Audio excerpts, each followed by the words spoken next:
네, 선도님들 안녕하세요.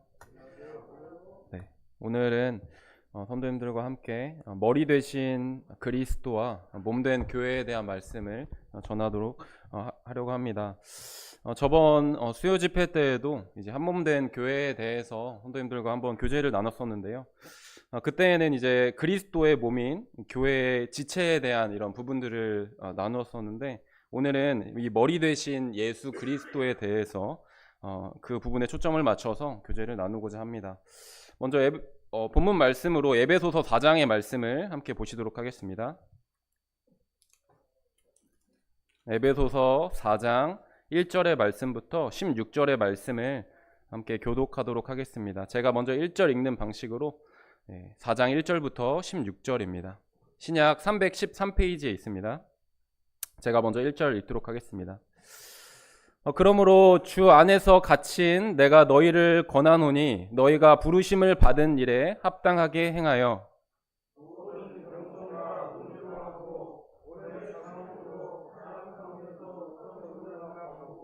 평안에 매는 줄로 성령이 하나 되게 하신 것을 힘써 지키라.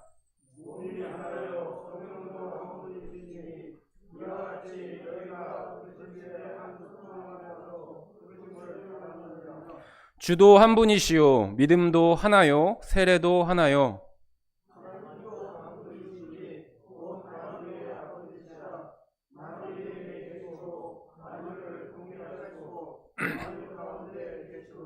우리 각 사람에게 그리스도의 선물의 분량대로 은혜를 주셨나니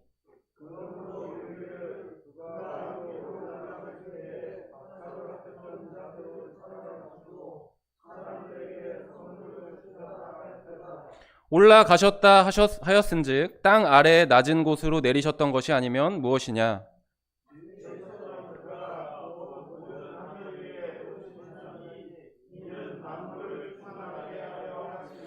그가 어떤 사람은 사도로, 어떤 사람은 선지자로, 어떤 사람은 복음 전하는 자로, 어떤 사람은 목사와 교사로 삼으셨으니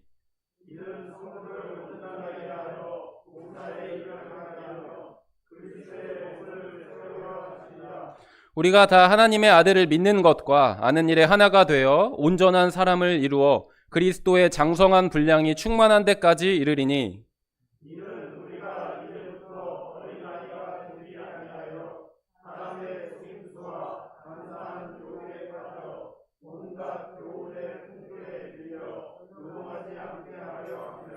오직 사랑 안에서 참된 것을 하여 범사에 그에게까지 자랄지라. 그는 머리니 곧 그리스도라.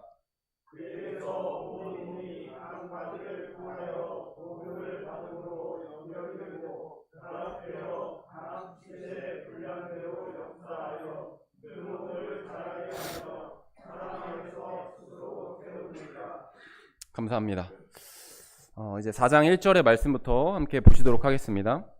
1절에 그러므로 주 안에서 갇힌 내가 너희를 권하노니 너희가 부르심을 받은 일에 합당하게 행하여. 네, 여기에 너희가 부르심을 받은 일에 대해서 이렇게 말씀을 해주고 계십니다. 또 4절에 보시면 너희가 부르심의 한 소망 안에서 부르심을 받았느니라 라고 이렇게 말씀해주고 계십니다. 여기서 하나님께서는 우리를 무엇으로 부르셨을까요? 여기서 하나님께서는 여러분들을 부르셨다는 사실을 여러분들은 알고 계시나요?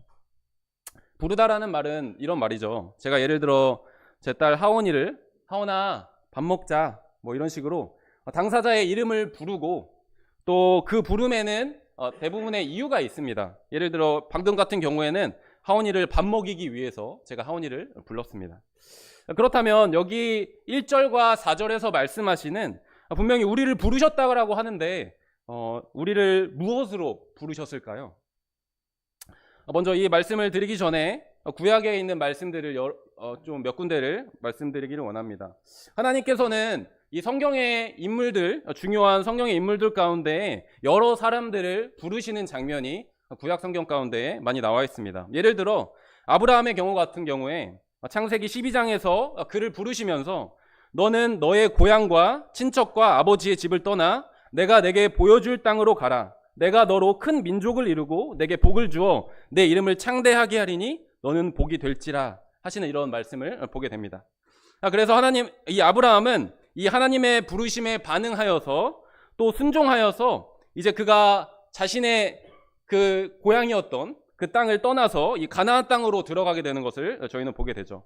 그리고 이때부터 하나님이 통치하시는 이 이스라엘이 어떻게 세워지는지에 대한 역사를 저희가 살펴볼 수 있습니다. 하나님께서는 그를 이스라엘의 믿음의 조상과 또 복의 근원으로 부르신 것을 저희는 보게 됩니다. 물론 이 아브라함이 그 부르심을 온전히 붙들지 못하고 이 기근이 일어났었을 때 이 애굽으로 이제 내려가는 그런 연약함도 보입니다. 하지만 하나님은 여러 상황들을 통해서 이 아브라함이 다시금 가나안 땅으로 향할 수 있도록 그에게 어려움을 주시고 또 그의 길을 올바른 길로 인도하시는 장면을 저희는 보게 됩니다. 하나님은 이렇게 아브라함에게 나타나셔서 그를 부르셨고 또 그를 향한 하나님의 뜻을 알려주셨습니다. 그리고 그 부르심에 순종하는 삶을 아브라함이 살았었을 때에 하나님은 그를 통해서 놀라운 역사를 이루시는 것을 저희는 보게 됩니다. 또한 하나님께서 모세를 부르셨을 때는 어떻게 부르셨었죠?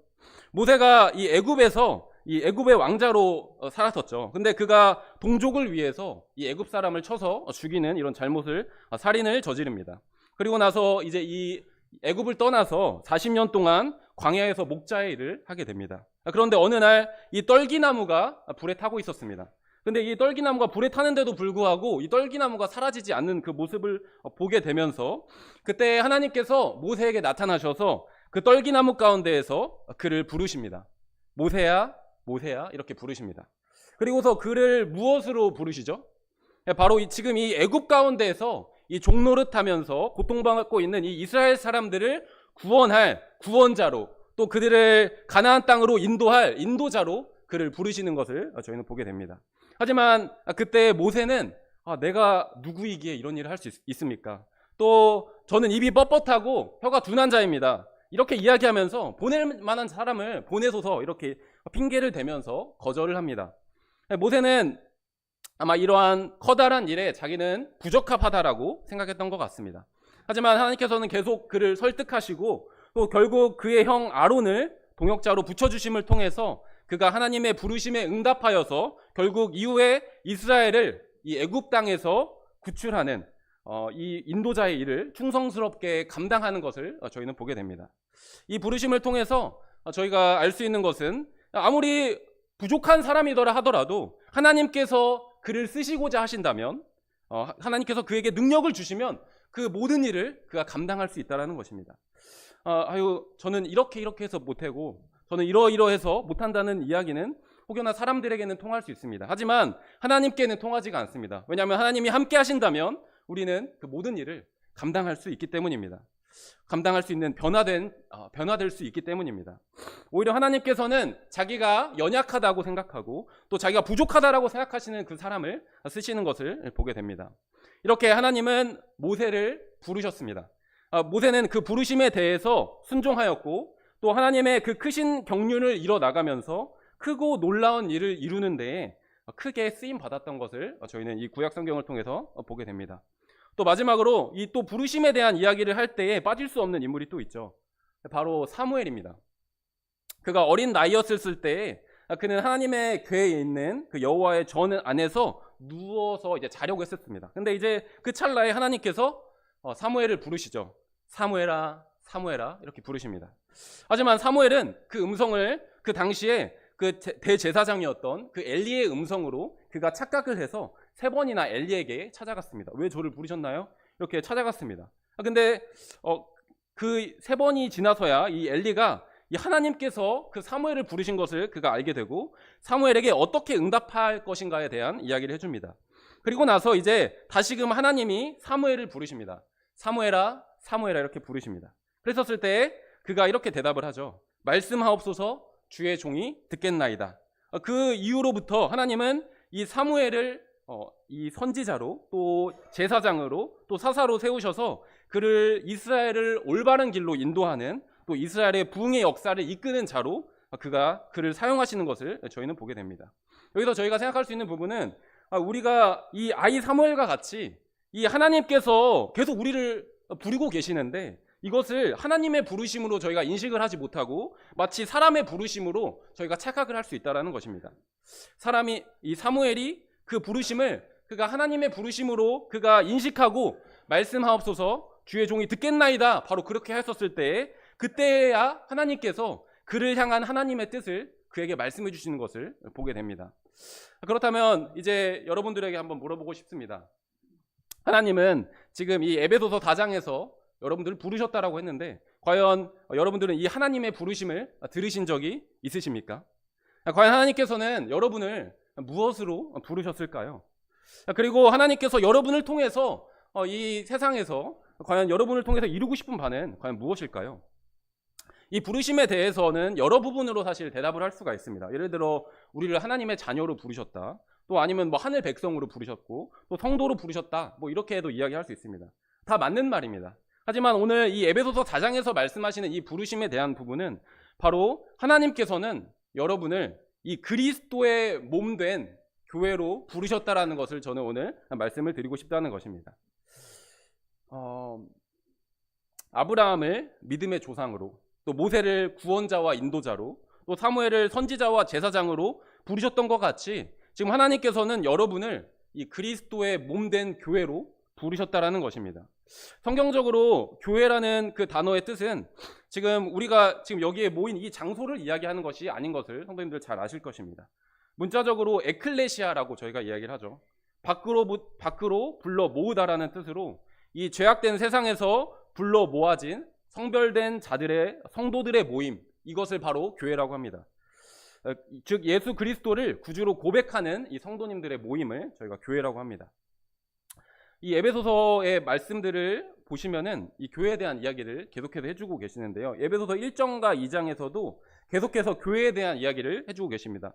이 에베소서 1장 22절과 23절의 말씀을 함께 보시도록 하겠습니다. 네, 에베소서 1장 22절의 말씀, 23절의 말씀을 제가 읽어드리도록 하겠습니다. 또 만물을 그의 발 아래 복종하게 하시고 그를 만물 위에 교회의 머리로 삼으셨느니라. 교회는 그의 몸이니 만물 안에서 만물을 충만하게 하시는 이의 충만함이니라. 네, 여기서 그는 누구일까요? 네, 바로 예수 그리스도입니다. 하나님께서 예수 그리스도를 이 교회의 머리로 삼아주셨습니다. 그리고 교회는 예수 그리스도의 몸이라고 분명 말씀해주고 계십니다. 이 관계에 대한 이해를 하기 위해서는 이 아담과 하와의 이야기보다 더 적합한 이야기는 없다라고 생각이 됩니다. 하나님께서 먼저 아담을 만드셨습니다. 동시에 만들지 않으셨고요. 아담을 먼저 창조하셨습니다. 그리고 나서 하나님께서 이 여자를 만드시는데 어떻게 만드시죠? 바로 하나님께서 아담을 깊이 재우십니다. 그리고 나서 아담의 갈빗대 하나를 취하여서 그 갈빗대로 여자를 만드십니다. 그리고 그를 아담에게로 이끌어 오셨다라고 성경은 기록을 하고 있습니다. 한번 이런 생각을 해봤습니다. 하나님께서 아담을 왜 깊이 잠들게 하시고 아담의 갈빗대를 취하셨을 때에 과연 그 갈빗대를 꺼내실 때 이 수술을, 이 절개 수술을 하셨을까 아니면 비절개로 하셨을까라는 그런 생각도 한번 해봤는데요. 아마 제 생각에 이 아담의 살을 직접 째는 이런 절개 수술이 아니었을까 생각을 해보게 됩니다. 물론 하나님의 능력은 이 아담의 몸에서 뼈를 뿅 하고 이 갈빗대를 뽑아내실 수 있는 그런 분이시지만 그렇게 한다라고 한다면 굳이 그를 깊이 재울 필요는 없었을 거라는 생각을 해보게 됩니다. 깊이 재우지 않으면 수술 중에 아담이 깰 수도 있으니까 그런 것 같습니다. 그리고 그가 깬 이후에는 그 갈빗뼈를 빼낸 그 또 살을 째는 그 상처로 인한 고통도 있었겠죠.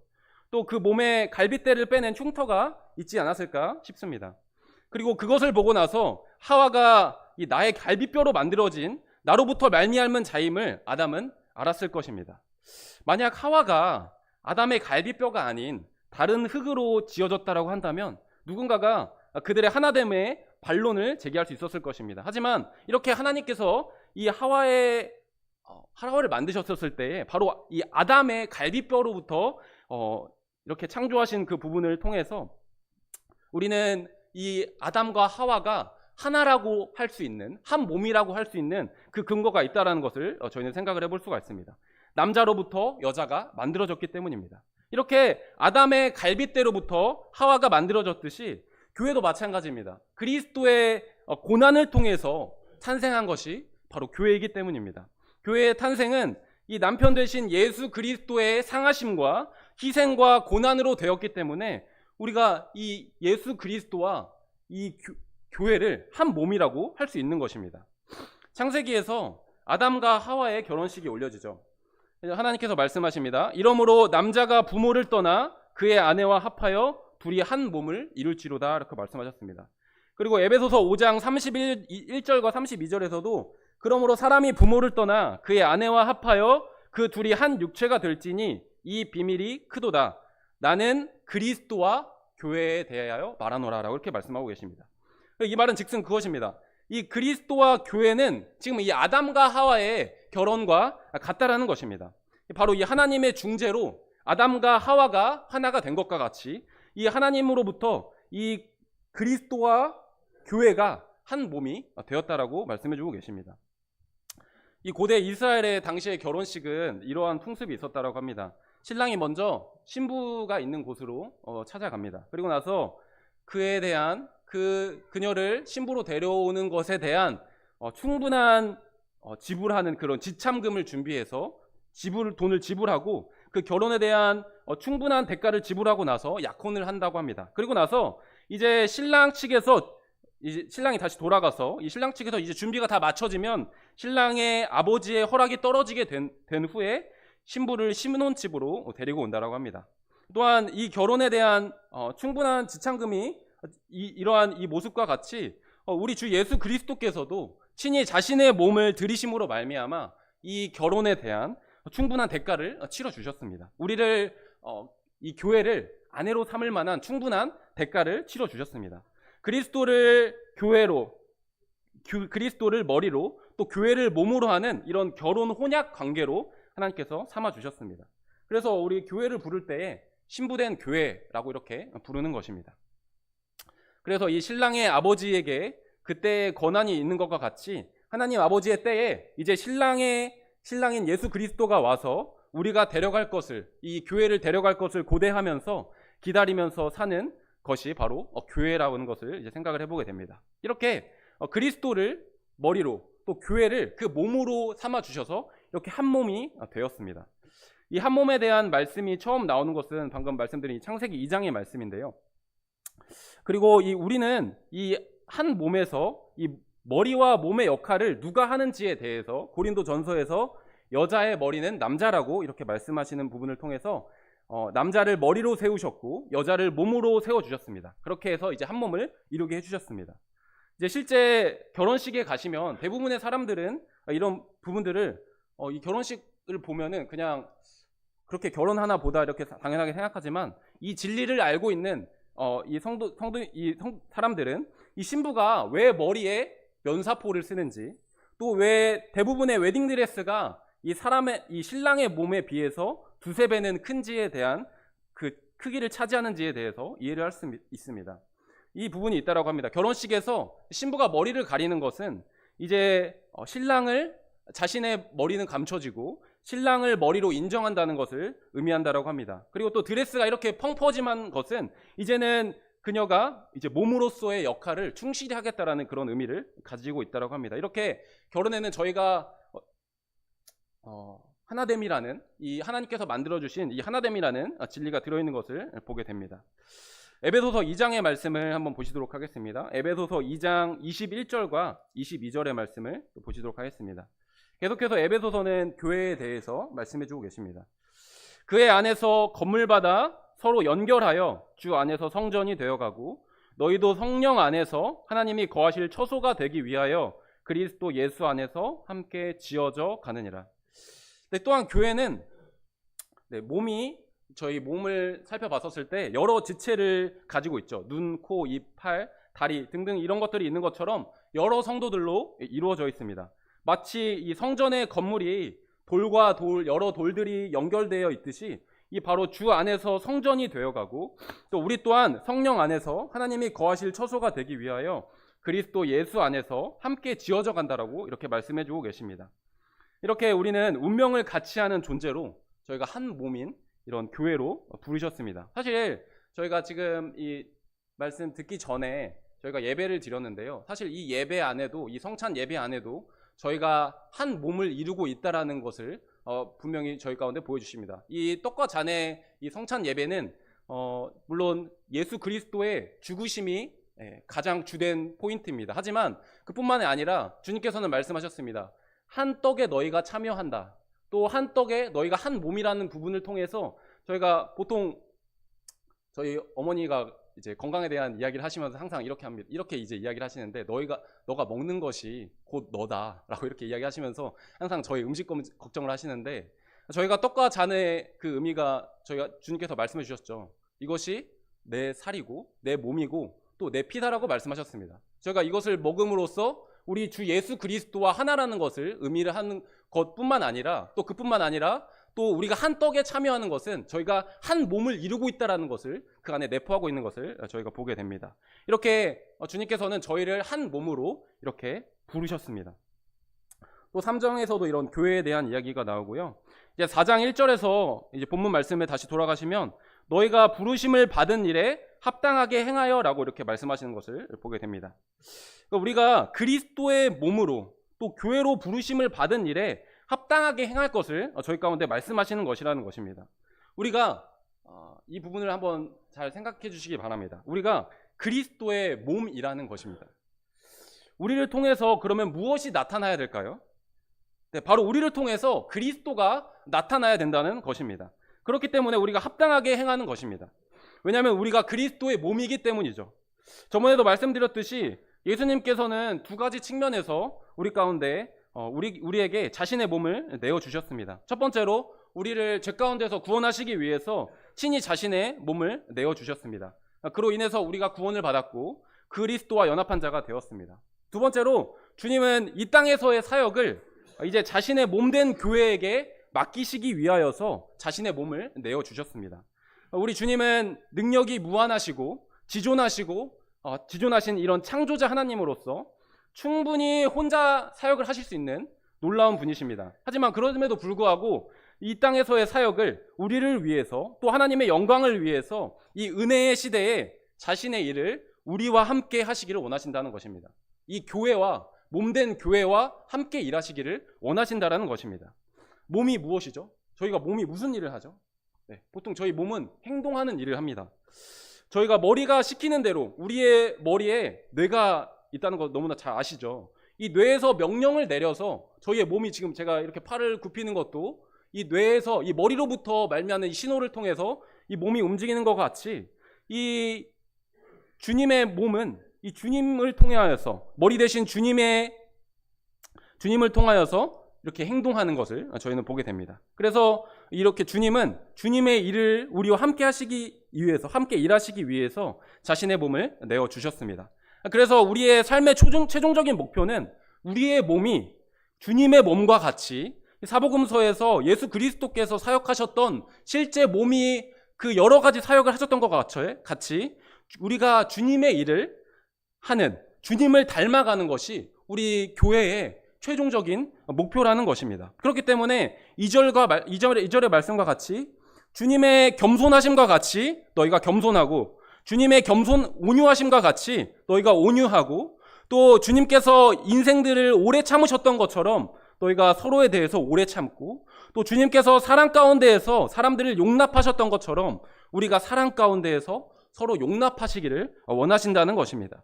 그리고 3절에서는 이제 평안에 매는 줄로 성령이 하나 되게 하신 것을 힘써 지키라라고 이렇게 말씀해 주고 계시는데요. 성령님이 우리를 하나 되게 하셨습니다.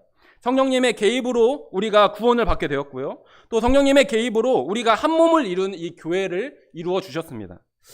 그리고 우리는 이 평안 가운데에서 이 하나 되게 하신 것을 힘써 지켜야 할 의무가 있다는 것입니다. 우리 주님께서도 이 제자들 중에 이러한 쟁론이 일어났었죠. 누가 크냐? 우리 제자들 중에 누가 더 큰 사람이냐? 이렇게 막 분쟁하고 싸웠던 그런 것을 보게 됩니다. 그때 주님께서 어떻게 하시죠? 그 싸움을 중재하십니다. 그들 가운데에서 너희들 중에 누가 크냐라는 그 부분을 통해서 주님께서 어떤 말씀을 하시죠? 너희 중에 누구든지 으뜸이 되고자 하는 자는 모든 사람의 종이 되어야 하리라 하시면서 인자가 온 것은 섬김을 받으려 함이 아니라 도리어 섬기려 하고 자기 목숨을 많은 사람의 대속물로 주려 함이니라 하신 말씀과 같이 주님은 그들이 높은 마음을 품어서 서로 다투는 것이 아니라 섬김으로 그들이 하나 되기를 원하셨습니다. 그리고 우리가 하나가 될 수 있는 근거들을 이제 제시해 주는 것을 저희는 보게 됩니다. 4절부터 보시면은 저희의 몸이 하나라고 말씀해 주고 계시고요. 또 성령이 한 분이시고 또 부르심의 한 소망 안에서 부르심을 받았습니다. 우리가 다 같은 소망을, 부르심의 한 소망을 받았습니다. 또 주님도 한 분이시고 또 믿음도 하나입니다. 또 저희가 받은 침례도 하나라고 말씀해 주시고 또 하나님 아버지도 한 분이시다라고 이렇게 저희 가운데 말씀해 주고 계십니다. 이렇게 우리 가운데 하나인 것을 저희 가운데 이렇게 많이 제시해 주고 계십니다. 그렇기 때문에 우리가 함께 이 많은 것들을 공유하는 가족 공동체를 저희가 이룰 수 있다라는 것입니다. 또한 7절의 말씀에서 하나님께서는 우리 각 사람에게 그리스도의 선물의 분량대로 은혜를 주셨다라고 말씀해 주고 계십니다. 이 부분을 우리는 보통 이것을 은사라고 이렇게 말씀을 합니다. 그래서 그 은사대로 어떤 사람은 사도로, 또 어떤 사람은 선지자로, 또 어떤 사람은 복음 전하는 자로, 또 어떤 사람은 목사와 교사로 하나님께서 삼아 주셨습니다. 그리고 이 은사를 주신 이유에 대해서 12절에서 분명하게 말씀해 주고 계시죠. 이는 성도를 온전하게 하여 봉사의 일을 하게 하며 그리스도의 몸을 세우려 하심이라. 이 각 사람에게 주신 은사들을 통하여서 다른 성도들을 온전하게 하고요. 또 봉사의 일을 하게 한다라고 말씀해 주고 계십니다. 그리고 결국 이 그리스도의 몸을 세우시기 위해서 이 은사를 주셨다라고 저희 가운데 말씀해 주고 계십니다. 성도님들은 어떤 은사로 이 그리스도의 몸인 교회에서 섬기고 계시고 또 어떻게 이 그리스도의 몸인 교회를 세우고 계시나요? 성도님들의 은사가 무엇인지 알고 계시나요? 여기 보시면 분명 각 사람에게 그리스도의 선물의 분량대로 은혜를 주셨다라고 말씀해 주고 계십니다. 구원을 받았다면 누구나 주님의 몸된 교회를 섬길 수 있는 어떠한 은사를 분명히 주셨다라고 말씀해 주고 계십니다. 그리고 그 은사가 잘 활용되었을 때에 성도들이 유익을 얻고 또 교회가 부흥하는 것을 보게 됩니다. 성경에서 말씀하시고 계시는 은사들을 한번 제가 열거해 드리도록 하겠습니다. 지혜와 지식의 말씀의 은사가 있다라고 하고요. 또 믿음의 은사가 있다라고 합니다. 또 병 고치는 은사가 있다라고 하고요. 능력 행함, 예언, 영들을 분별함, 방언 통역, 사도, 선지자, 복음 전하는 자, 목사와 교사, 또 서로 돕는 것, 다스리는 것, 섬기는 일과 가르치는 일, 또 그뿐만 아니라 위로하는 일도 은사라고 말씀하고 계시고요. 또 구제하는 일과 또 심지어는 긍휼히 여기는 것조차도 은사라고 말씀해 주고 계십니다. 그리고 고린도후서 9장 12절에서 15절에서는 이 연보하는 것도 이것도 은사라고 말씀해 주고 계시고요. 또 사랑의 은사 이 부분도 있다라고 합니다. 그래서 이런 여러 가지 은사들을 통해서 성도들은 이 교회를, 이 그리스도의 몸을 세워가는 데에 사용되어야 합니다. 이러한 은사 중에 나는 어떤 은사를 가지고 있는지 잘 모르시고 계신다면 혹시나 주변 성도님들께 한번 여쭤보시는 것도 좋은 방법이라고 생각이 됩니다. 이 교회 안에서 이 은사가 잘 활용되어서 성도들을 온전하게 하고 또 봉사의 일을 하게 하면서 또 그리스도의 몸을 세우시는 성도님들이 되시기를 소원하는 마음이 있습니다. 13절과 14절의 말씀을 보시도록 하겠습니다. 우리가 다 하나님의 아들을 믿는 것과 아는 일에 하나가 되어 온전한 사람을 이루어 그리스도의 장성한 분량이 충만한 데까지 이르리니 이는 우리가 이제부터 어린아이가 되지 아니하여 사람의 속임수와 간사한 유혹에 빠져 온갖 교훈의 풍조에 밀려 유동하지 않게 하려 함이라. 하나님께서는 우리가 어떤 일에 하나가 되기를 원하시냐면 바로 예수 그리스도를 믿는 것과 또 예수 그리스도를 아는 일에 하나가 되기를 원하신다라고 말씀해 주고 계십니다. 그렇게 되면 우리가 온전한 사람을 이루어서 이 바로 그리스도의 장성한 분량에 충만한 데까지 이룰 수 있다라고 말씀해 주고 계십니다. 물론 이 땅 가운데에서 완전 성화는 이루어질 수는 없습니다. 그래서인지 우리는 자주 넘어지고 또 연약함 때문인지 이 성화에 대한 열정이 많이 식어 있는 것을 제 자신부터 절실하게 느낍니다. 이것은 또한 잘하는 것으로도 표현이 됩니다. 14절에서는 어린 아이가 되지 아니한다라는 이 어린 아이는 바로 그리스도의 장성한 분량에 이르지 못한 사람입니다. 이런 사람들은 사람의 속임수와 간사한 유혹에 빠지게 됩니다. 또 온갖 교훈의 풍조에 밀려서 요동하게 됩니다. 신앙이 계속 기복이 너무 심한 것이죠. 하지만 그리스도의 장성한 분량에 이르게 되면 이 사람의 속임수나 간사한 유혹에 빠지지 않고 덜 빠지게 되고 또 온갖 교훈의 풍조가 있더라도 요동하지 않는다는 것입니다. 그리고 15절과 16절의 말씀을 보시도록 하겠습니다. 오직 사랑 안에서 참된 것을 하여 범사에 그에게까지 자랄지라. 그는 머리니 곧 그리스도라. 그에게서 온 몸이 각 마디를 통하여서 도움을 받음으로 연결되고 결합되어 각 지체의 분량대로 역사하여 그 몸을 자라게 하며 사랑 안에서 스스로 세우느니라. 오직 사랑 안에서 참된 것을 하여 범사에 그에게까지 자랄지라. 그는 머리니 곧 그리스도라. 하나님은 우리가 머리 대신 예수 그리스도를 닮기를 원하시는 분이심을 저희는 보게 됩니다. 로마서 8장 29절에서는 하나님이 미리 아신 자들을 또한 그 아들의 형상을 본받게 하기 위하여 미리 정하셨으니 이는 그로 많은 형제 중에서 맏아들이 되게 하려 하심이니라. 하나님은 예수 그리스도를 우리 가운데 맏아들로 세워주셨습니다. 그리고 그 아들의 형상을 본받게 하셨습니다. 우리는 바로 이 성경 말씀을 통하여서 주님께서 어떠한 삶을 사셨는지 저희 가운데 보여주십니다.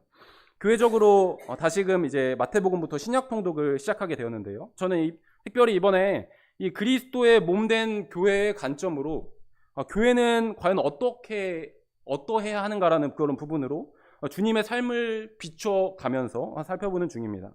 나중에 기회가 된다면 이런 부분들을 교제를 나눌 예정 가운데 있는데요. 그리고 여기 15절에서는 사랑 안에서 참된 것을 할 때에 우리가 그에게까지 잘할 수 있다라고 말씀하고 계십니다. 몸이 어떠한 행동을 할 때에 이 머리의 뇌의 명령으로 움직이는 것과 같이 머리 대신 우리 그리스도의 말씀으로 우리의 몸이 움직여야 됩니다. 단순히 하나님의 말씀을 읽어서만 되는 것도 아니고 스님들과 같이 속세를 떠나서 수련하는 것만으로 되는 것이 아니라 바로 여기 말씀하신 것과 같이 오직 사랑 안에서 우리가 참된 것을 할 때에 무언가를 우리가 할 때에 행동으로 나타났었을 때에 우리가 그에게까지 잘할 수 있다라고 말씀해 주고 계십니다. 교회 안에서 은사를 따라서 실제 우리의 삶으로 섬길 때에 우리가 잘할 수 있는 것입니다. 그에게까지 잘할 수 있는 것입니다. 골로새서 2장 19절에서는 이런 말씀이 있습니다. 온 몸이 머리로 말미암아 마디와 힘줄로 공급함을 받고 연합하여 하나님이 자라게 하심으로 자라느니라. 이 머리 대신 그리스도로부터 공급함을 받아야 됩니다. 그리고 또 연합하여서 하나님이 자라게 하심으로 자란다라고 말씀해주고 계십니다. 여기 연합함, 우리 각 지체들의 연합함을 통하여서 바로 하나님이 자라게 하심으로 자란다라고 말씀해주고 계십니다. 그래서 우리가 그냥 따로따로 노는 것이 아니라 함께 연합하였었을 때 이 몸이 자랄 수 있다라고, 이 교회가 자랄 수 있다라고 또 말씀해주고 계시는 것입니다. 마치 성전과 같이 함께 지어지는 것입니다. 또 마지막으로 이 교회의 이 머리 되심과 이 교회의 몸됨에 대해서 이제 생각을 해보게 될 때에 이 몸된 교회를, 즉 또한 지체들을 괴롭게 하는 것은 바로 머리 되신 예수님을 괴롭게 하는 것과 같은 것입니다. 왜냐하면 한 몸이기 때문이죠. 주님께서는 제가 저번에 말씀드렸듯이 이 회심하기 전에 바울에게 나타나셔서 사울에게 묻습니다. 사울아, 내가 어찌하여 나를 박해하느냐, 이렇게 말씀하신 것 같이 바울은 회심하기 전에 교회를 박해하였습니다. 예수 그리스도를 직접 만나서 박해한 적이 없습니다. 하지만 주님께서는 이 박해를 자신의 박해라고, 자신을 박해하는 것이라고 말씀해주고 계십니다. 왜냐하면 교회와 그리스도가 한 몸이기 때문입니다. 몸을 공격하는 것은 곧 머리를 공격하는 것과 같다라는 것입니다. 또 그뿐만 아니라 또한 몸된 이 교회의 지체들을 귀하게 여기고 또 섬기는 것은 바로 예수님을 귀하게 여기고 섬기는 것과 같다라는 것입니다. 우리 주님께서는 직접 이런 말씀하셨습니다. 마태복음에서 너희를 영접하는 자는 나를 영접하는 것이요라고 이렇게 말씀하십니다. 왜일까요? 한 몸이기 때문입니다. 예수 그리스도께서 머리가 되시고 우리가 그리스도의 몸이기 때문에 이 몸된 지체를 섬기는 것은, 그를 귀하게 여기는 것은 주님께 하는 것과 같은 것입니다. 네, 그리고 그런 측면에서 말고 이제는 이 예수님을 저는 이제 지체에 대해서 방금 말씀을 드리고 이 머리 대신 예수 그리스도를 사람들이 함부로 말할 때가 있습니다. 예수님을 이 세상 사람들은 예수님을 욕하거나 비하하는 경우가 있습니다. 그러면 우리 몸된 교회는 어떠한 느낌을 받죠? 네. 내가 욕을 받은 것처럼, 머리 대신 예수 그리스도께서 어떠한 욕을 받으실 때 내가 욕을 받은 것처럼 가슴 아픈 것이 바로 정상적인 한몸된 이런 지체를 이루고 있다는, 한몸됨을 이루고 있다는 것을 생각을 해보게 됩니다. 그래서 이제 마지막으로 제가 지금까지 말씀드린 부분을 정리를 해드리도록 하겠습니다. 첫 번째로, 하나님은 여러분을 이 그리스도가 머리 되신 몸된 교회로 부르셨습니다. 그리고 이 몸된 교회로서의 역할을 하기를 원하십니다. 이것이 하나님의 뜻입니다. 그리고 여러분을 통해서 주님의 일을 이뤄가시기를 원하십니다. 두 번째로, 아담과 하와가 한 몸을 이룬 것처럼 그리스도와 교회도 한 몸을 이룬 이런 혼약 관계에 있습니다. 그래서 신부된 교회는 이 신랑이신 예수 그리스도를 맞을 준비를 하며 자기를 깨끗하게 하며 단장해야 합니다. 세 번째로, 하나님은 우리에게 은사를 주셔서 성도들을 온전하게 하고 또 봉사의 일을 하게 하며 그리스도의 몸인 교회를 세워가도록 하셨습니다. 또 네 번째로, 하나님은 우리가 머리 대신 주님을 닮아가며 성도들과 연합하여 자라가기를 원하십니다. 다섯 번째로, 몸된 교회는 오직 머리 대신 그리스도의 말씀을 따라서 살아갈 때에, 사랑 가운데서 참된 것을 할 때에 자라갈 수 있습니다. 여섯 번째로, 그리스도와 교회는 하나를 이뤘기 때문에 이 머리 대신 예수님에 대해서도 또 몸에 지체된 성도에 대해서도 존귀하게 여기고 섬겨야 합니다. 그래서 하나님께서 이러한 존귀한 이 그리스도의 몸으로 몸된 교회로 여러분들을 부르셨습니다. 이 부르심에 합당하게 행하시는 성도님들이 되시기를 소원하면서, 또 이 만물을 충만하게 하시는 이 충만이 이 익산대로교회 가운데 항상 거하시는, 항상 충만한 삶을 사시는 성도님들 되시기를 기도합니다. 기도드리고 마치도록 하겠습니다.